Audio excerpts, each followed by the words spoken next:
بسم اللہ الرحمن الرحیم۔ کچھ کالیں آئی ہوئی تھی اور وہ بریک سے پہلے خوشی کا انداز اظہار کر رہے تھے کہ واپس آیا ہوں۔ مجھے بھی خوشی ہے کہ آپ لوگوں کی خدمت کے اندر حاضر ہوا ہوں۔ سیدنا موسیٰ علیہ السلام کا واقعہ بریک سے پہلے عرض کر رہا تھا، اور بات یہاں تک پہنچی کہ بنی اسرائیل درمیان میں ہے، ایک طرف سامنے ان کو سمندر نظر آ رہا ہے اور دوسری طرف پیچھے سے فرعون اور اس کا پورا لشکر آ رہا ہے۔ تو قرآن کریم نے اس کو اس انداز کے اندر بیان کیا کہ انہوں نے کہا کہ فَلَمَّا تَرَاءَ الْجَمْعَانِ قَالَ أَصْحَابُ مُوسَىٰ إِنَّا لَمُدْرَكُونَ۔ اصحاب موسیٰ علیہ السلام کی قوم نے جب دیکھا کہ اس طرف فرعون آ رہا ہے اور سامنے سمندر ہے، اس کے اندر اگر گئے تو ڈوب کر مر جائیں گے، انہوں نے کہا اِنَّا لَمُدْرَكُونَ، اے موسیٰ اب تو ہم پکڑے گئے، کسی صورت کے اندر ہم نکلنے والے نہیں ہیں۔ اے موسیٰ تو نے تو یہ کہا تھا کہ اس ظلم سے، ان سختیوں سے، اس عذاب سے، اس بری زندگی سے نکال کر اچھی زندگی کی طرف تمہیں لے کر جاؤں گا۔ اب یہاں تو موت ہی موت، بڑی بری طرح سے موت ہمیں سامنے نظر آ رہی ہے۔ اب وہ چونک گئے۔ موسیٰ علیہ السلام کے پاس جب سب کے سب اکٹھے ہو کر اور اتنی دیر میں ادھر سے فرعون آ رہا ہے، تو موسیٰ علیہ السلام کو پورا اپنے رب پر پھر بھی یقین تھا۔ موسیٰ علیہ السلام قال کلا ان معی ربی سیہدین۔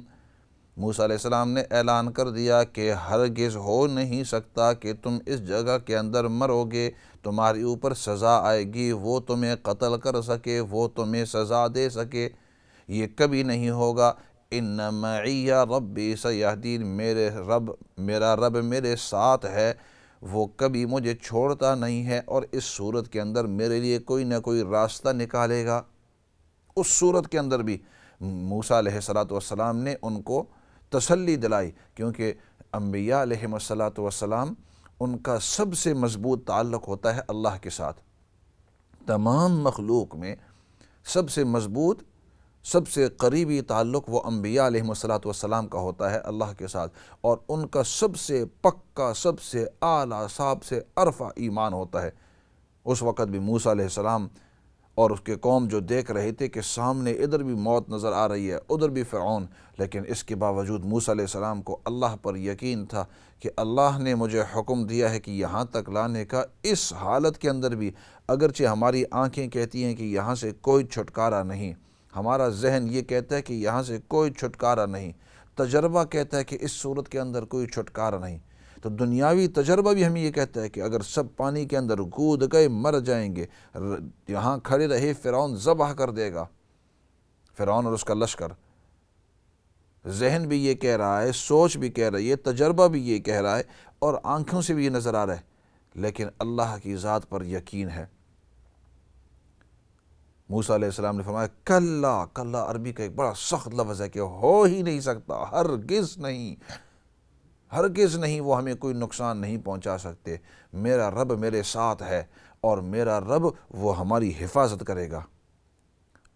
جو ہی موسیٰ علیہ السلام نے تقریر کر کے ان کو یہ تسلی دی، ان کے دل کے اندر تسلی آ گئی، تو اس وقت اللہ رب العزت نے حکم دیا فَأَوْحَيْنَا إِلَى مُوسَىٰ أَنِ اضْرِب بِّعَصَاكَ الْبَحْرَ۔ اے موسیٰ تمہارے ہاتھ کے اندر جو لاٹھی ہے، اس لاٹھی کے ذریعے اس سمندر کو مارو۔ اضرب بعصاک البحر، تمہارے اس لاٹھی سے اس سمندر کو مارو، بحر۔ موسیٰ علیہ السلام وہاں اس حالت کے اندر رب نے جو بھی حکم دیا اس کے اوپر عمل کیا۔ انسان کو یہ نہیں دیکھنا چاہیے کہ میرے ذہن کے اندر اس کی حقیقت آتی ہے یا نہیں، اس کی سمجھ آتی ہے یا نہیں، حکم دیا رب نے، وہ کام کر دیا۔ ورنہ عام آدمی یہ سوچے کہ اب یہاں سامنے سمندر ہے، اب سمندر کو لاٹھی مارنے سے کیا ہوتا ہے؟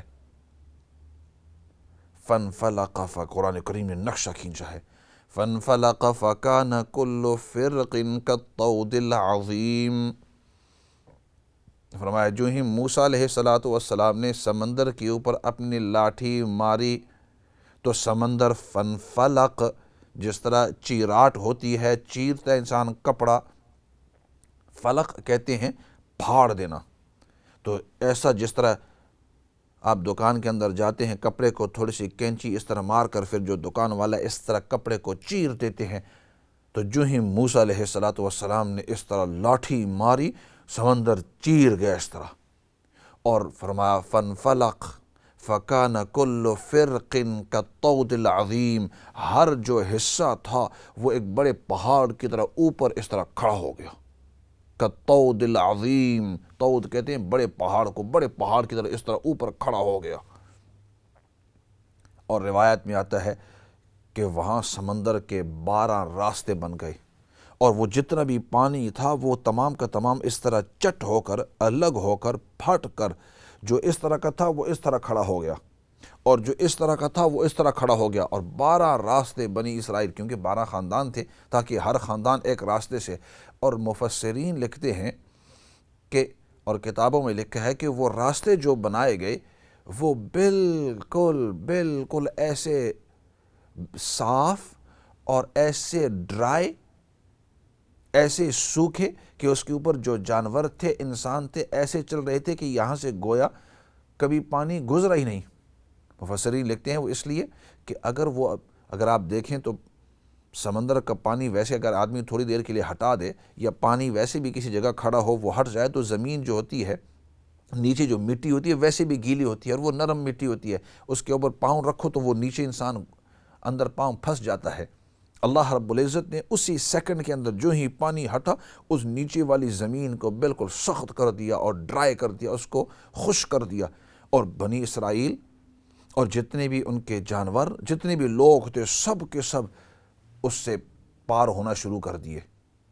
اب جو ہی وہ پار ہو رہے تھے تو ادھر سے فرعون اور اس کا لشکر پہنچ آیا سمندر تک۔ جو ہی وہ سمندر تک پہنچا تو انہوں نے بھی دیکھا کہ سمندر خشک ہے، ادھر انتظار کر رہے ہیں ہم بھی ان کے پیچھے جائیں، اور وہ بھی سمندر کے اندر داخل ہو گئے۔ پانی کے جو راستے تھے، پانی سائیڈ میں اس طرح کھڑا ہے، اسی راستوں کے اوپر وہ بھی چلنا شروع ہو گئے کہ اب بالکل نزدیک پہنچ گئے۔ جلدی جلدی جو بنی اسرائیل تھے وہ ادھر سے نکلتے نکلتے جب آخری آدمی بنی اسرائیل کا ادھر سے نکلے، اور یہ بالکل سمندر کے درمیان تھا، کیونکہ فرعون آگے آگے تھا اپنے لشکر کے، بڑے تکبر کے ساتھ، بڑے عناد کے ساتھ، بڑے سختی کے ساتھ وہ آگے تھا، اور وہ اس کا لشکر جو ہی ان 12 راستوں کے اندر وہ داخل ہوئے، ابھی آدھے ہی سمندر کے اندر گئے تھے تو اللہ نے حکم دیا پانی کو کہ اے پانی اب تو واپس آ جا۔ پانی جو ہی اپنے پورے فورس کے ساتھ، زور کے ساتھ جو ہی واپس آیا، تو پانی کے زور کے سامنے انسان کچھ نہیں کر سکتا۔ پانی جب وہ اپنے زور کے ساتھ آتا ہے، سمندروں کے اندر، دریاؤں کے اندر، بڑی بڑی ندیوں کے اندر جب اپنے زور کے ساتھ آتا ہے تو انسان کا زور کچھ بھی نہیں، گھوڑے کا زور کچھ بھی نہیں ہے، لشکر کا زور وہ سب کو اپنے ساتھ بہا دیتا ہے۔ تو اس وقت پھر فرعون نے زور سے کہا، اس نے کہا کہ اب میں ایمان لاتا ہوں موسیٰ علیہ السلام اور ہارون کے رب کے اوپر۔ اب اس کو یقین ہو گیا کہ اب ادھر سے میں بچ نہیں سکتا ہوں، اب یہاں سے میں نکل نہیں سکتا ہوں، اب میں غرق ہونے والا ہوں۔ اس نے بہت آوازیں دی، اوپر سے اعلان ہوا الآن وقد عصیت قبل وکنت من المفسدین، اب تو ایمان لاتا ہے، اب تو ایمان لاتا ہے، حالانکہ اب تک تو نافرمانیاں کرتا رہا، اب تیرے غرغرے والی حالت آ گئی ہے، اب تیرے روح نکلنے والی ہے، تجھے یقین ہو گیا ہے موت کا، اب تیری توبہ کا دروازہ ہے وہ بند ہو جاتا ہے، کیونکہ حدیث پاک میں آتا ہے ان اللہ یقبل توبۃ العبد ما لم یغرغر، کہ اللہ رب العزت ایک انسان کی توبہ قبول کرتے رہتے ہیں جب تک کہ وہ غرغرہ کی حالت تک نہ آ جاوے۔ یہ تو عام حالات کے اندر بھی، کیونکہ بعض لوگ ان کے ذہن میں ہوتا ہے کہ جب فرعون نے معافی مانگی تو اللہ رب العزت نے اس کو معاف کیوں نہیں کیا؟ اس کی وجہ یہ ہے کہ جس وقت روح نکلنا شروع ہو جاتی ہے اور غرغر والی، یعنی جب انسان کی روح نکلتی ہے وہ غرغر نکلنی شروع ہو جاتی ہے تو اس وقت اب توبہ کا دروازہ بند. تو اس وقت اب اس نے معافی مانگی. اس سے پہلے بھی اگر تھوڑی دیر پہلے معافی مانگ لیتا, ہو سکتا ہے کہ اللہ رب العزت اس کی معافی کو قبول کر لیتے, ہو سکتا ہے کہ اللہ رب العزت اس کو معاف کر دیتے, اس کو دوبارہ چانس دیتے. لیکن اب چونکہ غرغرے والی حالت آ گئی ہے, اب اس کے بعد توبہ کا دروازہ بند ہے, اور یہ ہمارے لیے, ہر شخص کے لیے. اس لیے فرمایا کہ غرغرہ آنے سے پہلے ہی اپنے گناہوں سے توبہ کر لیں. تو اللہ رب العزت نے فرعون کو اور اس کے لشکر کو وہاں غرق کیا, اور موسیٰ علیہ السلام کو ادھر اس طرح سے پار کیا ہے. اور یہ واقعہ جو ہوا تھا یہ 10ویں محرم کے اندر, 10ویں محرم کے اندر. اس لیے یہ جو محرم کا مہینہ ہے اس کے اندر جو روزہ رکھا جاتا ہے 10ویں محرم کے دن, تو نبی پاک صلی اللہ علیہ وسلم جب مدینہ تشریف لائے تو دیکھا کہ وہاں والے جو ہیں وہ روزہ رکھ رہے ہیں. تو فرمایا یہ روزہ کیوں رکھتے ہیں, ان سے پوچھ لو انہیں روزہ کیوں رکھا تھا. تو بتلایا گیا کہ موسیٰ علیہ السلام کو اللہ رب العزت نے اس دن نجات نصیب کی تھی, فرعون سے بھی اور پانی سے بھی, کیونکہ اسی پانی کے اندر فرعون کو غرق کیا. تو فرعون کے شکنجے سے بھی اور اس کے ظلم و ستم سے بھی اور پانی سے بھی نجات دی.